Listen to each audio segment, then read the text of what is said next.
नमस्कार दोस्तों, एजुकेशन की नई दुनिया में आपका स्वागत है। मैं जितेंद्र कुमार जौली। आज है संडे और संडे के दिन हम लेकर आते हैं Sunday comment box. Sunday comment box में हम उत्तर देते हैं आप लोगों के द्वारा किए गए कमेंट्स में से छांटे गए कुछ कमेंट्स के, जो बहुत सारे लोगों के लिए लाभदायक हो सकते हैं। ऐसे ही कुछ कमेंट्स आज हमने यहाँ पर लिए हैं और हम उनके यहाँ पर उत्तर देने वाले हैं, तो इस वीडियो को शुरू से अंत तक देखिए। आइए शुरुआत करते हैं।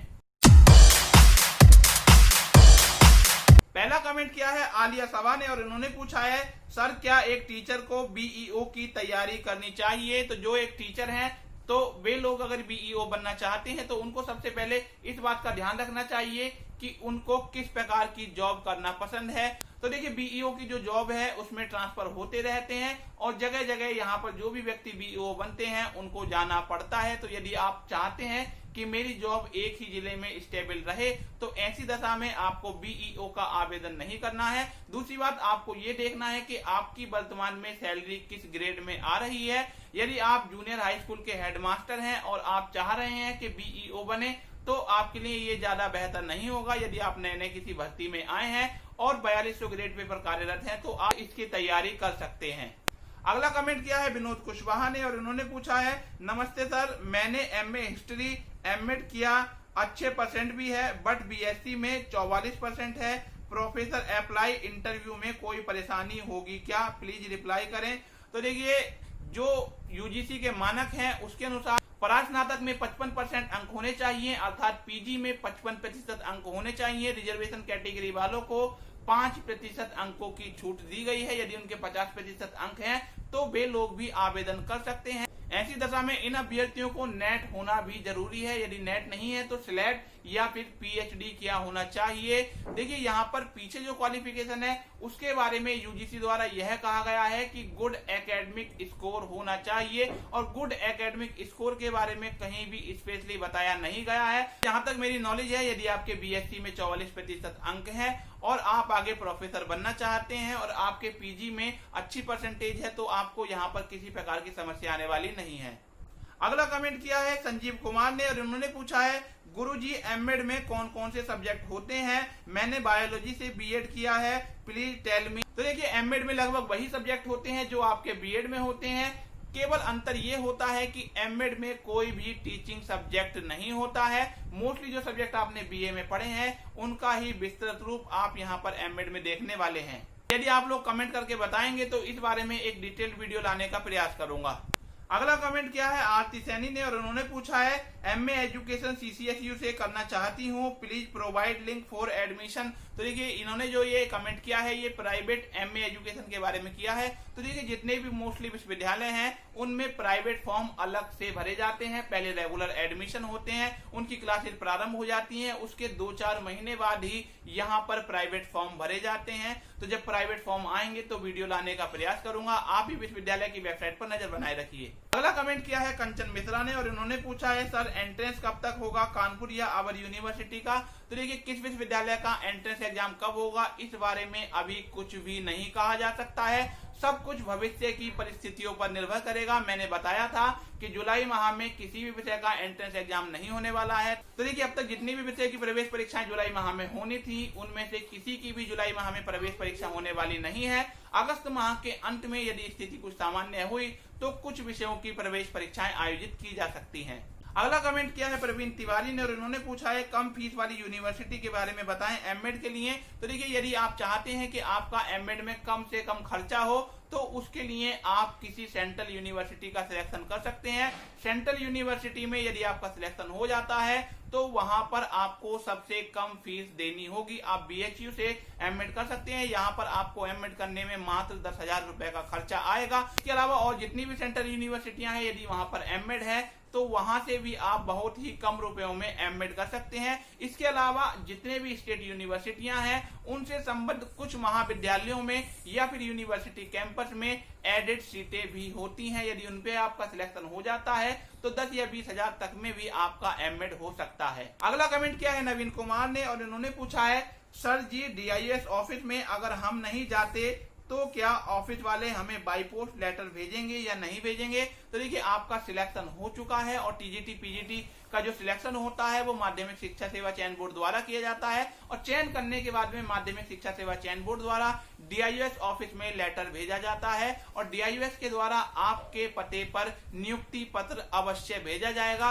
परंतु इसमें DIUS ऑफिस द्वारा कितना समय लगाया जाएगा इस बारे में कुछ भी नहीं कहा जा सकता है। DIUS ऑफिस द्वारा इस काम में 2 या 4 महीने भी लगाए जा सकते हैं। तो यदि आपका लेटर जल्दी ही DIUS ऑफिस से आपके घर पर नहीं आता है तो वहां पर संपर्क करके शीघ्र ही अपना लेटर जारी करवाने का प्रयास कीजिए। अगला कमेंट किया है मणिपुर ऑनलाइन स्टडी ने और इन्होंने पूछा है सर BSc प्लस B.Ed और M.Ed से नेट अप्लाई कर सकते हैं क्या बिना PG के? तो देखिए यदि आपने M.Ed कर लिया है या फिर M.Ed कर रहे हैं तो आप M.Ed के बेस पर एजुकेशन विषय से नेट की परीक्षा दे सकते हैं। यहाँ पर आपको कोई समस्या आने वाली नहीं है। अगला कमेंट किया है लुमिनियस कोचिंग अड्डा ने और इन्होंने पूछा है M.Ed करने के बाद DLED के लेक्चरर डायरेक्ट बन सकते हैं या उसके लिए कोई एग्जाम भी देना होगा? तो देखिए प्राइवेट BTT अर्थात DLED कॉलेज जो होते हैं यदि आप वहां पर लेक्चरर बनना चाहते हैं तो इसके लिए आपको M.Ed होना जरूरी है। यहाँ पर नेट या PG की अनिवार्यता नहीं है। यदि आपने नेट नहीं कर रखा है और ना ही PG कर रखा है, केवल M.Ed कर रखा है तो आप लोग किसी भी BTC कॉलेज में शिक्षक बन सकते हैं। इसके लिए अधिकांश विद्यालयों द्वारा इंटरव्यू कराया जाता है और यदि आप उस इंटरव्यू में पास हो जाएंगे तो आपका सिलेक्शन हो सकता है। अगला कमेंट किया है DS ईशानी ने और उन्होंने पूछा है सर जी प्रणाम, क्या BSc B.Ed वाले भी आर्ट यानी कला वर्ग से प्राइमरी और जूनियर का टेट परीक्षा दे सकते हैं? Please help me sir. तो देखिए कक्षा 1 से 5 तक के लिए जो प्राथमिक स्तर का टेट होता है उसमें कला या विज्ञान वर्ग जैसा कोई क्लासिफिकेशन नहीं होता है। वह सभी के लिए कॉमन होता है। यदि कोई आर्ट साइड वाला है, कॉमर्स स्ट्रीम का है या फिर साइंस स्ट्रीम का है, उन सभी को एक ही पेपर देना होता है। अब रही बात जूनियर लेवल के टेट की, तो देखिए आपने यहाँ पर BSc की है तो इसके लिए आपको साइंस वर्ग का जूनियर लेवल का टेट पास करना चाहिए और उसी के आप योग्य हैं, उसी के आधार पर आपकी यहाँ पर क्वालिफिकेशन है। दूसरी एक बात आपको ये बताना चाहूंगा कि उत्तर प्रदेश में सन 2011 से जब से टेट आया है उसके बाद से आर्ट वर्ग की कोई भी वैकेंसी नहीं आई है। मेरे 3 जो सर्टिफिकेट थे कक्षा 6 से 8 वाले वो बेकार हो चुके हैं और मैं जो कॉमर्स वर्ग से हूँ और कॉमर्स वर्ग को आर्ट ग्रुप में ही शामिल किया जाता है और अभी तक कोई भर्ती ना आने के कारण मेरे तीनों सर्टिफिकेट बेकार हो चुके हैं। परंतु भविष्य में कुछ भी हो सकता है। आप साइंस वर्ग में आते हैं, साइंस वर्ग की एक भर्ती हुई थी और उसके बाद में जूनियर हाई स्कूल में साइंस वर्ग की भी कोई भर्ती नहीं हुई है। आप साइंस वर्ग से ही आवेदन कीजिए। अगला कमेंट क्या है विवेक कुमार ने और उन्होंने पूछा है सर M.Ed सेकेंड ईयर के साथ कुछ कर सकते हैं जैसे BA B.Ed होता है वैसे M.Ed के साथ भी कुछ होता है क्या? तो देखिए आप लीगली 2 डिग्रियां एक साथ नहीं कर सकते हैं। यदि आप M.Ed कर रहे हैं तो उसके लिए आपको सलाह ये है कि आप एक तो एजुकेशन विषय से नेट के लिए अप्लाई कर दीजिए और उसके लिए आपको घर पर ही तैयारी करनी है और दूसरा आप टेट की परीक्षा भी उत्तीर्ण कर सकते हैं। इन दोनों परीक्षाओं को यदि आप M.Ed करते हुए पास करते हैं तो आपको भविष्य में कोई समस्या नहीं आएगी और इनसे जो आपको सर्टिफिकेट प्राप्त होंगे उनका आप प्रयोग कहीं भी कर सकेंगे। अगला कमेंट किया है ममता राज ने और उन्होंने पूछा है सर जी गुड इवनिंग, मैं DLED की और ग्रेजुएशन भी कर ली है पर अब MA करना चाहती हूँ और एक लेक्चरर या प्रोफेसर के लिए जॉब करना चाहती हूँ तो आप कुछ हेल्प कीजिए, मुझे जानकारी दीजिए। तो देखिए यदि आप किसी भी डिग्री कॉलेज में लेक्चरर या प्रोफेसर बनना चाहती हैं तो उसके लिए आपको पोस्ट ग्रेजुएशन करना होगा और पोस्ट ग्रेजुएशन में आपके 55% अंक होने चाहिए। साथ ही साथ आपने जिस विषय में पोस्ट ग्रेजुएशन किया है उस विषय में आपको नेट भी अवश्य कर लेना है। यदि आप नेट कर लेते हैं या फिर PhD कर लेती हैं तो आप किसी भी डिग्री कॉलेज में प्रोफेसर बन सकती हैं। यदि आपको यूनिवर्सिटी का प्रोफेसर बनना है तो उसके लिए आपको PhD अवश्य करनी होगी। अगला कमेंट किया है साक्षी चौधरी ने और इन्होंने पूछा है सर M.Ed वालों को डायरेक्ट लेक्चरर में सब्जेक्ट क्या लेना होगा? तो देखिए यहाँ पर सब कुछ इस बात पर निर्भर करेगा कि आप किस विषय के लिए अप्लाई कर रहे हैं। यदि आपका किसी विषय में पोस्ट ग्रेजुएशन है और उस विषय में आपका B.Ed भी है तो ऐसी दशा में जिस विषय में आपका पोस्ट ग्रेजुएशन है और B.Ed है आप उस विषय से आवेदन कर सकती हैं। और यदि आपने M.Ed कर रखा है और आपके पास ऐसा कोई विषय नहीं है जिस विषय में वैकेंसी आती हो तो ऐसी दशा में आप एजुकेशन विषय से अप्लाई कर सकते हैं। अगला कमेंट किया है साक्षी सोनकर ने और उन्होंने पूछा है मेडिकल और कैरेक्टर सर्टिफिकेट इंटरव्यू के टाइम बनवाया था जो ऑनलाइन अपलोड किया था वही वाला चलेगा या दूसरा फिर से बनवाना पड़ेगा। तो देखिए ये सब कुछ आपके कॉलेज के मैनेजर के ऊपर निर्भर करता है। यदि वो उनको ही स्वीकार कर लेता है तो आपको दूसरा मेडिकल या कैरेक्टर सर्टिफिकेट बनवाने की जरूरत नहीं पड़ेगी। यदि जिस कॉलेज में आपका सिलेक्शन हुआ है उसका मैनेजर ये कहता है कि आप इनको बिल्कुल लेटेस्ट वाले बनवा के लाइए, तो आपको लेटेस्ट दोबारा से बनवाने पड़ेंगे। अगला कमेंट किया है रुद्र प्रताप सिंह ने और इन्होंने पूछा है क्या पीजीटी में नेट के भी मार्क्स मिलते हैं।